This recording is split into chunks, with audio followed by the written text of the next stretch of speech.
নমস্কাৰ কেন্দ্ৰীয় চৰকাৰৰ সকলো কৰ্মচাৰীক আজিৰ এই ভিডিঅ'টোৰ জৰিয়তে স্বাগতম জনাইছোঁ। যেহেতু আপোনালোকৰ DA বকেয়াক লৈ নতুন এটা আপডেট আহিছে আৰু এই আপডেটটো আহিছে আপোনালোকৰ 11 আগষ্ট মানডে সোমবাৰ দিনা এই জাননীখন আহিছে আৰু এই জাননীখনত এইটোৱে উল্লেখ আছে যে যেতিয়া 2021 চনত 2021 চনত যেতিয়া COVID-19 আহিছিল তেতিয়াৰ সময়ত আপোনালোকৰ যেটো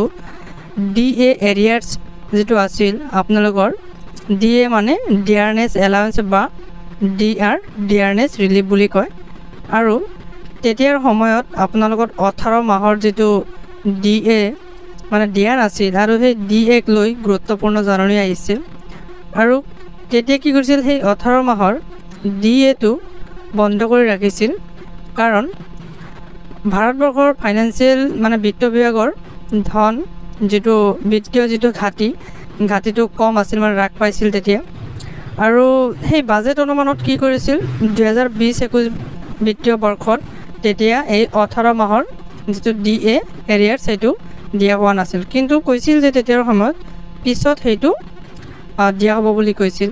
পিছত বিবেচনা কৰা হ'ব বুলি কৈছিল আৰু সেইটো সন্দৰ্ভত আপোনালোকৰ যেটো DA বকেয়াক লৈ যেটো জাননী আহিল জাননীটো আপোনালোকৰ আহিছে যে government of India ministry of finance department of expenditure এইটো আপোনালোকৰ বিত্ত বিভাগৰ পৰা আহিছে লগতে ইয়াতে আপোনালোকৰ 11 আগষ্টত মানে লোকসভাৰ পৰা কোৱেশ্চন সুধিছিল প্ৰশ্ন সুধিছিল আৰু 11 আগষ্টত সেই প্ৰশ্নৰ উত্তৰবিলাক দিছে আৰু ইয়াতে লিখা আছে DA arrears for central government employees during COVID-19 ৰ সময়ত কেন্দ্ৰীয় চৰকাৰৰ কৰ্মচাৰীৰ বাবে DA বকেয়া যেটো এইটো লগতে ইয়াতে দিছে 3638 শ্ৰী আনন্দ ভাদৰীয়া ইয়াতে কিছুমান প্ৰশ্ন সুধিছে আৰু এই প্ৰশ্ন বিত্তমন্ত্ৰীয়ে এই কথা ক'বলৈ আনন্দিত হ'ব না নাই মানে এই যিখিনি প্ৰশ্ন দিছে প্ৰশ্নখিনিৰ উত্তৰ দিব না নাই প্ৰথম যেটো কোৱেশ্চন সুধিছে যে where the decision of freeze 18 months dearness allowances and dearness relief for central government employees and pensioners during COVID-19 were taken due to economic disruption and to ease pressure on government finance কৈছে যে COVID-19 ৰ সময়ত কেন্দ্ৰীয় চৰকাৰৰ কৰ্মচাৰী আৰু pensioner সকলৰ বাবে 18 মাহৰ ভাত্তা আৰু মহৰা সকাহ নিশ্চিত নকৰাৰ সিদ্ধান্ত অৰ্থনৈতিক বিজ্ঞানী আৰু চৰকাৰী বিত্তৰ ওপৰত হেঁচা কমোৱাৰ বাবে লোৱা হৈছে নেকি সেকেন্ড পইণ্টত কৈছে if so whether fiscal condition of the government is still under pressure under is on the verge of bankruptcy যদি আছে তেন্তে চৰকাৰৰ বিত্তীয় অৱস্থা এতিয়াও হেঁচাত আছে নেকি আৰু দেউলীয়া হোৱাৰ পথত আছে নেকি যে 2020-21 বৰ্ষত COVID-19 যেনেকুৱা চৰকাৰ বিত্তীয় ক্ষেত্ৰত যেনেকুৱা দেউলীয়া হৈছে বৰ্তমান তেনেকুৱা অৱস্থাত আছে নেকি তাৰপিছত সি অপশ্যনত খুজিছে যে if so the details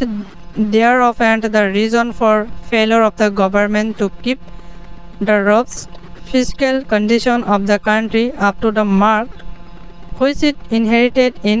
legacy in 2014 যদি আছে তেন্তে ইয়াৰ সবিশেষ আৰু চৰকাৰে 2014 চনত উত্তৰাধিকাৰী সূত্ৰে লাভ কৰা চিহ্নলৈকে দেশৰ শক্তিশালী বিত্তীয় অৱস্থাত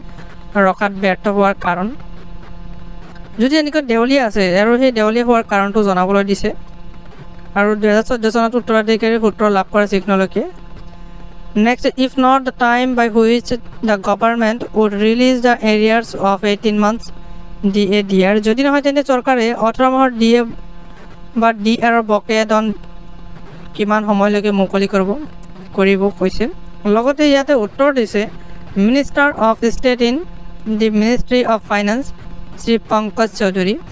আৰু উত্তৰটো দিছে বিত্ত মন্ত্ৰালয়ৰ ৰাজ্যিক মন্ত্ৰী শ্ৰী পংকজ চৌধুৰী ইয়াতে যেটো কথা উল্লেখ কৰিছে যে 1 তাৰিখ 1 মাহ 2020 1 তাৰিখ 7 মাহ 2020 1 তাৰিখ 1 মাহ 2021 মানে তিনিটা কিস্তিত যি কিনে DA দিব বুলি কৈছিল সেই DA খিনি বাকি হৈ ৰৈছে সেইকাৰণে কৈছে যে ইমান তাৰিখৰ পৰা কেন্দ্ৰীয় চৰকাৰৰ কৰ্মচাৰী বা পেঞ্চনাৰ সকলক দিবলগীয়া তিনিটা কিস্তিৰ ডিয়াৰনেছ এলাউন্স DA বা ডিয়াৰনেছ ৰিলিফ DR ফ্ৰিজ কৰাৰ সিদ্ধান্ত লোৱা হৈছে কাৰণ কোভিড-19 পৰিপ্ৰেক্ষিতত এই সিদ্ধান্তটো লৈছিল, যাৰ ফলত অৰ্থনৈতিক বিঘিনি ঘটিছিল, যাতে চৰকাৰী বিত্তীয় দিশৰ ওপৰত কোনোমতে যাতে হেঁচা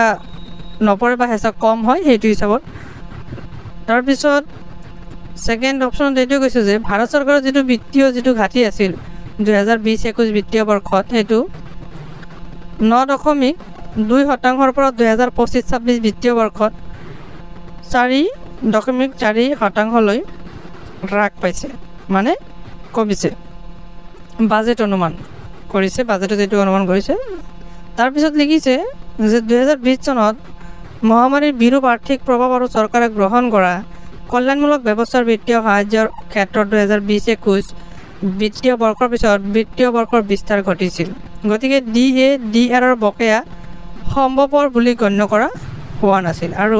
এইটো কথাই উল্লেখ কৰিছে যে তেতিয়াৰ সময়ত DAR যিটো বকেয়া ধন যিটো আছিল সেইটো মানে পিছত দিয়া হ'ব বুলি কেতিয়াও সম্ভৱপৰ বুলি গণ্য কৰা নাছিল। আৰু ইয়াৰ পিছত আকৌ কি জাননী আহে বা DAR ওপৰত সেইখিনি জানিবলৈ বা নতুন আপডেট পাই থাকিবলৈ আপোনালোকে চেনেলটো ছাবস্ক্ৰাইব কৰি ৰাখক। Thank you SI Light of Education. Thank you watching the video.